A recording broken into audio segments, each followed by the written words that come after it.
A Lapinha é o sinônimo assim, do começo da história da prática de escalada esportiva em Belo Horizonte.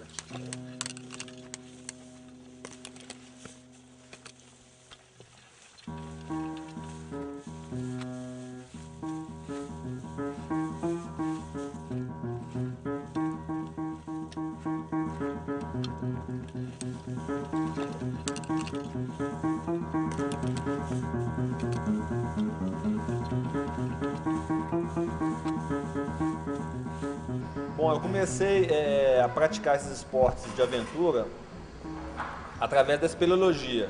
A escalada na Lapinha começou, na verdade, foi com os espeleólogos. Os grupos de espeleologia já já desenvolviam um trabalho bem elaborado e bem extenso no estado de Minas Gerais, né? Minha mãe, ela era professora particular de línguas, dava aula em casa e tinha alguns alunos que eram espeleólogos. A maioria que começou a escalar comigo, na minha época principalmente, já praticava alguma atividade na montanha antes de escalar. O Ralph e o Tinoco já mexiam com espeleologia, então eles tinham uma certa noção desses lugares, desses vales aqui, né? Eu, no meu caso, eu comecei a fazer rapel uma vez ou outra, com um amigo meu que era escoteiro e tal. Meu primeiro rapel já tinha sido na Lapinha, na boca da Gruta da Lapinha, assim como todas as pessoas do meu grupo fizeram o primeiro rapel na porta da Gruta da Lapinha, era aberto. E com isso, né, alguns espeleólogos que eram escaladores viram aqueles paredões de calcário e perceberam que o lugar tinha um potencial fascinante para a prática de escalada esportiva. Eu lembro direitinho que foi a primeira caverna que a gente foi a Gruta do Baú.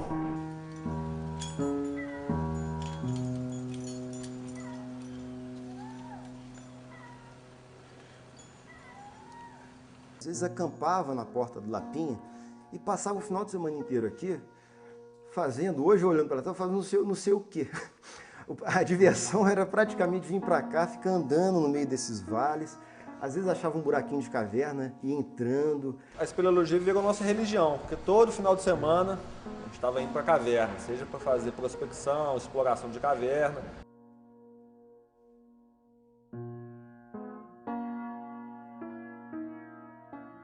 Mas escalada mesmo a gente ainda não tinha feito. Nós passamos cerca de alguns meses, talvez 4 ou até mais, só se preocupando em fazer rapel. Porque o bacana pra gente era o descer, não era o subir. E eu comecei a conhecer o pessoal da escalada através do Rodrigo Tinoco, que era espeleólogo também do NAI. Então, a partir da espeleologia, a gente conheceu os escaladores que existiam. Participei, sim, no início, na Serra do Cipó, juntamente com o André Ilha, André Jaque, o Tunico, o pessoal da antiga. E o Tunico tinha parado de escalar. E falava muito das histórias da escalada, do Rio, que ele escalava lá com o André Ilha. E o André Ilha já era, naquela época, para nós, um mito mesmo. Nós fomos à Serra da Piedade, onde foi apresentada uma série de pessoas, inclusive o Tinoco, e aí a gente fez uma pequena conquista lá, num daqueles pontõezinhos que era virgem na época, uma escalada até inexpressiva, mas serviu para dar um primeiro contato das técnicas de escalada para essas pessoas que ficaram, alguns empolgados, né? O Tinoco escala até hoje, e o outro que eu não me recordo agora. Na época, a única loja que existia em Belo Horizonte era Monte Camp, na Savassi, e tinha um murinho. O primeiro muro indoor de Belo Horizonte era lá.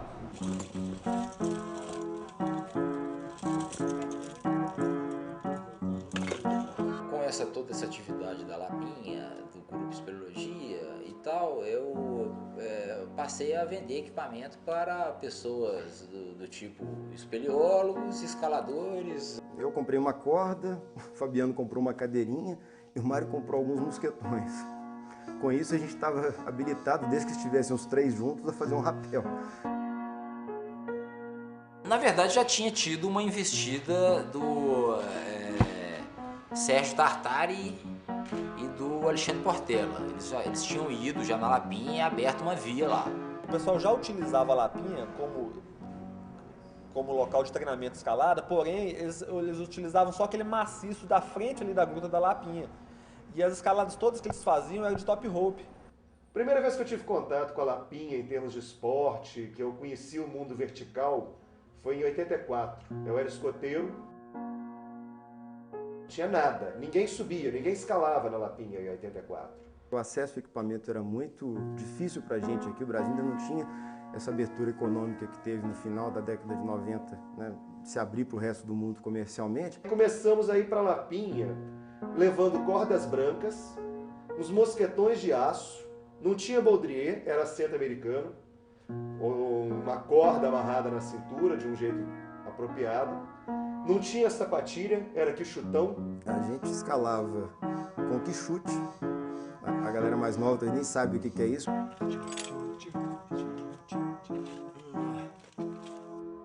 Nós não tínhamos acesso a quase nada, mas a gente bolou esse esquema de montar um top rope, que a gente chamava de top árvore, amarrava uma corda branca de 14 milímetros numa árvore lá em cima.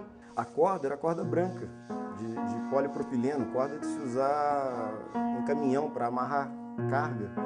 Levava uma lona, colocava na beirada da pedra, a corda passava da beirada da pedra e deixava o mosquetão pendurado. Nesse mosquetão pendurado a gente passava uma outra corda de 12 milímetros, passava no freio 8 e montava o top rope. E ali ficava escalando no top árvore. Fazia essa linha, fazia um pouco mais para o lado, como amarrava em outra árvore e passava os domingos ali fazendo isso. A hora que nós saímos, que horas são? Ah, velho, tô preocupado com a hora não, mas já são mais de 7h15. E é roubado. É, que roubada, velho. Roubada é só Nossa, você os que é amigos estão me frouxo. arregaçando, cara. Hoje o dia de escalada foi bacana. Saímos da Lapinha um pouco tarde. Trabalho na área de meio ambiente, tecnicamente. Não concordo que a área se chame Lapinha simplesmente, não concordo em chamar a área de Lapinha. Aquilo é um parque estadual do Sumidouro. Não, aquilo... Eu nunca entendi exatamente de quem que é aquele terreno, entendeu? Em 83, quando a gente começou a trabalhar aqui em Lagoa Santa com a criação do núcleo de arqueologia, nós já tínhamos uma das nossas tarefas e obrigações, era a questão da fiscalização com todo o ambiente e, na ocasião, eu fazia a gestão direta da Gruta da Lapinha. Parece que uma parte é da prefeitura, outro é particular, né? Porque a gente viu os fazendeiros lá, cortando capim. Tinha uma área do pasto ali para baixo, que a gente tinha conhecimento que pertencia à fazenda em frente. Mas essa área de cá, que era acoplada à prefeitura, é uma área da União. E até onde eu sei, a área da União é de todo mundo. A área é uma área de preservação, ela já é um parque desde 1982. Então, desde essa época, o nosso olhar está ali para a Gruta da Lapinha atentamente com a questão da depredação, furto de bromélias, quebra de espelhotemas. Era um lugar de grande visitação mesmo. A Lapinha, ela sempre teve essa visitação meio aberta, meio sem muito controle. O que acontece é o seguinte, o Parque do Sumidouro foi criado em 1980. Então, houve um afastamento do Estado no que se refere à gestão da unidade.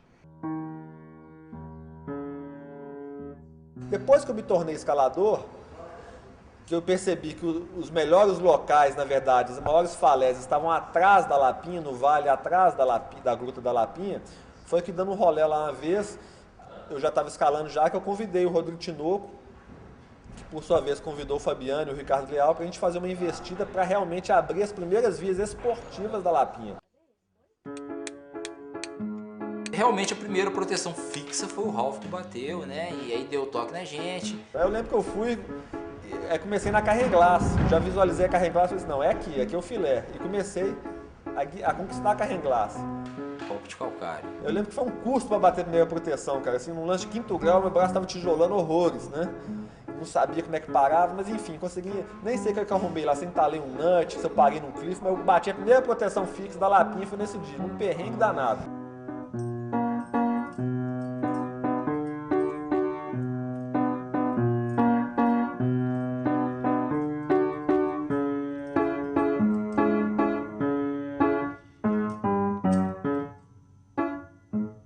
Aí eu vi que a empreitada estava acima do meu conhecimento, né?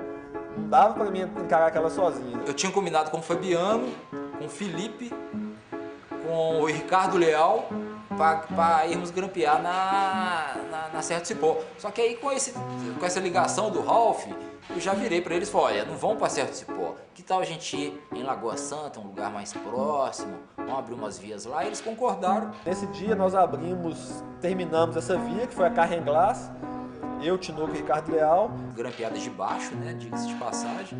Isso foi por volta de 1992, 93, assim. Abriram as duas primeiras vias, que foram a Carrenglass e Perigo Veio do Céu.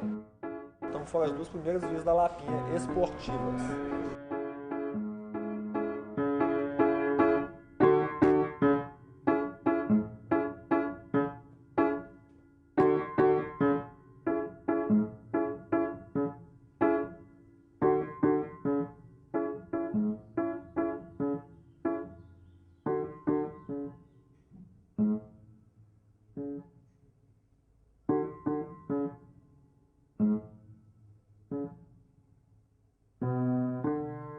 Depois que a gente abriu essas duas vias, o Emerson, o Fabiano e o Eustáquio já faziam o trio calafrio da escalada mineira, né?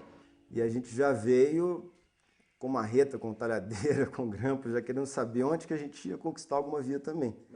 E começamos a penetrar e abrir as vias escaladas aqui. Os escaladores que tinham mais experiência na época eram os três mesmo, junto com o Fabinho de Santa Bárbara. Eles viram o enorme potencial que tinha a Lapinha e junto com o Gilberto de Sabará, realmente assim, metralharam a Lapinha.